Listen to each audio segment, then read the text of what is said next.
नमस्ते दोस्तों, आज हम सुभाष चंद्र बोस आपको के बारे में कुछ रोचक तथ्य बताएंगे, तो वीडियो में अंतिम तक बने रहें और लाइक और सब्सक्राइब कर दीजिए। तो चलो शुरू करते हैं।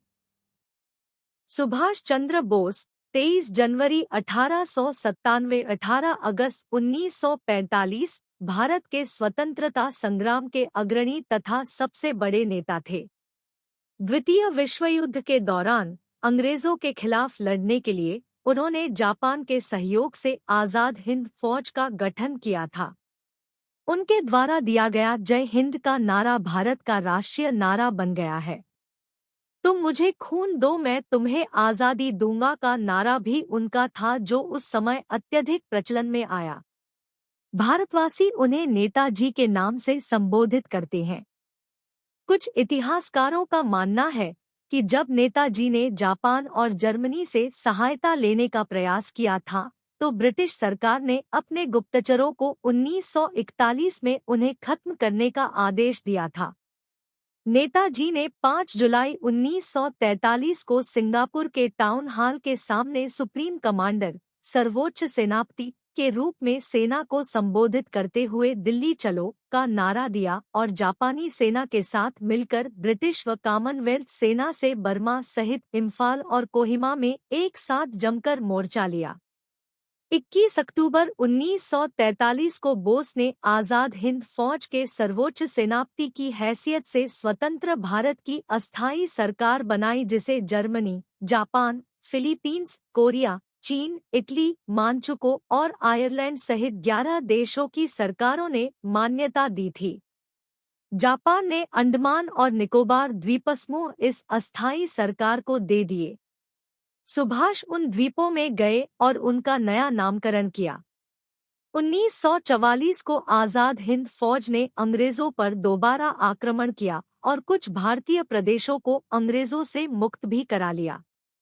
कोहिमा का युद्ध 4 अप्रैल 1944 से 22 जून 1944 तक लड़ा गया एक भयंकर युद्ध था। इस युद्ध में जापानी सेना को पीछे हटना पड़ा था और यही एक महत्वपूर्ण मोड़ सिद्ध हुआ। 6 जुलाई 1944 को उन्होंने रंगून रेडियो स्टेशन से महात्मा गांधी के नाम एक प्रसारण जारी किया, जिसमें उन्होंने इस निर्णायक युद्ध में विजय के लिए उनका आशीर्वाद और शुभकामनाएं मांगी। नेताजी की मृत्यु को लेकर आज भी विवाद है। 7 जहां जापान में प्रतिवर्ष 18 अगस्त को उनका शहीद दिवस धूमधाम से मनाया जाता है, वहीं भारत में रहने वाले उनके परिवार के लोगों का आज भी यह मानना है कि सुभाष की मौत 1945 में नहीं हुई। वे उसके बाद रूस में नजरबंद थे। यदि ऐसा नहीं है तो भारत सरकार ने उनकी मृत्यु से संबंधित दस्तावेज अब तक सार्वजनिक नहीं किए, क्योंकि नेताजी की मृत्यु नहीं हुई थी।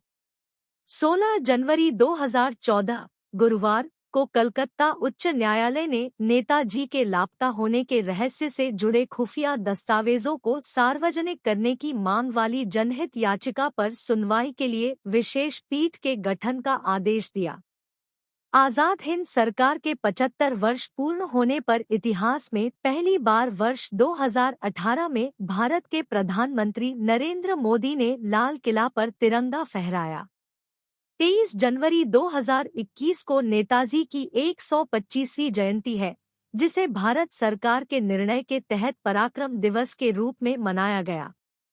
8 सितंबर 2022 को नई दिल्ली में राजपथ, जिसका नामकरण कर्तव्यपथ किया गया है, पर नेताजी की विशाल प्रतिमा का अनावरण किया गया।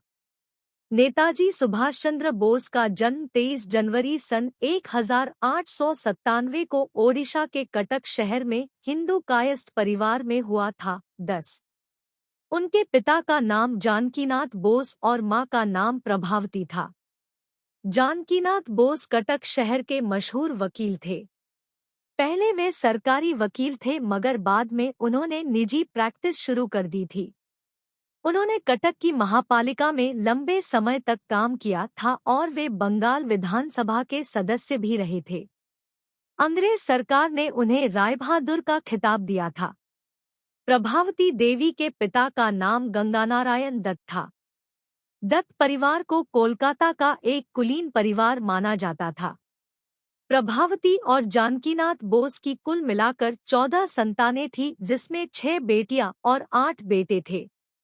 सुभाष उनकी 9वीं संतान और 5वें बेटे थे। अपने सभी भाइयों में से सुभाष को सबसे अधिक लगाव शरद चंद्र से था। शरद बाबू प्रभावती और जानकीनाथ के दूसरे बेटे थे। सुभाष उन्हें मेजदा कहते थे। शरद बाबू की पत्नी का नाम विभावती था। कटक के प्रोटेस्टेंट स्कूल से प्राइमरी शिक्षा पूर्ण कर 1909 में उन्होंने रेवेंशा कॉलेजिएट स्कूल में दाखिला लिया। कॉलेज के प्रिंसिपल बेनी माधव दास के व्यक्तित्व का सुभाष के मन पर अच्छा प्रभाव पड़ा। मात्र 15 वर्ष की आयु में सुभाष ने विवेकानंद साहित्य का पूर्ण अध्ययन कर लिया था। 1915 में उन्होंने इंटरमीडिएट की परीक्षा बीमार होने के बावजूद द्वितीय श्रेणी में उत्तीर्ण की। 1916 में जब वे दर्शनशास्त्र ऑनर्स में बीए के छात्र थे, किसी बात पर प्रेसिडेंसी कॉलेज के अध्यापकों और छात्रों के बीच झगड़ा हो गया। सुभाष ने छात्रों का नेतृत्व संभाला, जिसके कारण उन्हें प्रेसिडेंसी कॉलेज से 1 साल के लिए निकाल दिया गया और परीक्षा देने पर प्रतिबंध भी लगा दिया। 49वीं बंगाल रेजिमेंट में भर्ती के लिए उन्होंने परीक्षा दी, किंतु आंखें खराब होने के कारण उन्हें सेना के लिए अयोग्य घोषित कर दिया गया। किसी प्रकार स्कॉटिश चर्च कॉलेज में उन्होंने प्रवेश तो ले लिया, किंतु मन सेना में ही जाने को कह रहा था। खाली समय का उपयोग करने के लिए उन्होंने टेरिटोरियल आर्मी की परीक्षा दी और फोर्ट विलियम सेनालय में रंगरूट के रूप में प्रवेश पा गए। फिर ख्याल आया कि कहीं इंटरमीडिएट की तरह बीए में भी कम नंबर न आ जाएं। सुभाष ने खूब मन लगाकर पढ़ाई की और 1919 में बीए ऑनर्स की परीक्षा प्रथम श्रेणी में उत्तीर्ण की। कलकत्ता विश्वविद्यालय में उनका दूसरा स्थान था। पिता की इच्छा थी कि सुभाष आईसीएस बने, किंतु उनकी आयु को देखते हुए केवल एक ही बार में यह परीक्षा पास करनी थी।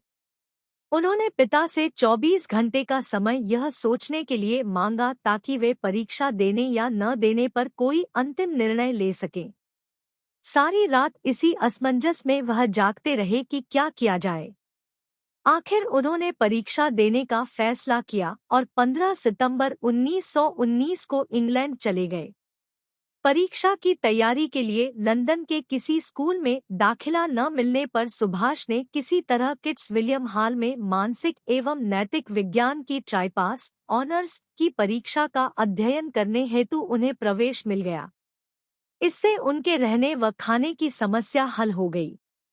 हाल में एडमिशन लेना तो बहाना था, असली मकसद तो आईसीएस में पास होकर दिखाना था। सो उन्होंने 1920 में वरीयता सूची में चौथा स्थान प्राप्त करते हुए पास कर ली। इसके बाद सुभाष ने अपने बड़े भाई शरदचंद्र बोस को पत्र लिखकर उनकी राय जाननी चाहिए कि उनके दिलोदिमाग पर तो महर्षि दयानंद सरस्वती और महर्षि अरविंद घोष के आदर्शों ने कब्जा कर रखा है। ऐसे में आईसीएस बनकर वह अंग्रेजों की गुलामी कैसे कर पाएंगे। 22 अप्रैल 1921 को भारत सचिव E0S0 मॉन्टेग्यू को आईसीएस से त्यागपत्र देने का पत्र लिखा। एक पत्र देशबंधु चित्तरंजन दास को लिखा, किंतु अपनी मां प्रभावती का यह पत्र मिलते ही कि पिता, परिवार के लोग या अन्य कोई कुछ भी कहे, उन्हें अपने बेटे के इस फैसले पर गर्व है। सुभाष जून 1921 में मानसिक एवं नैतिक विज्ञान में ट्राइपास ऑनर्स की डिग्री के साथ स्वदेश वापस लौट आए।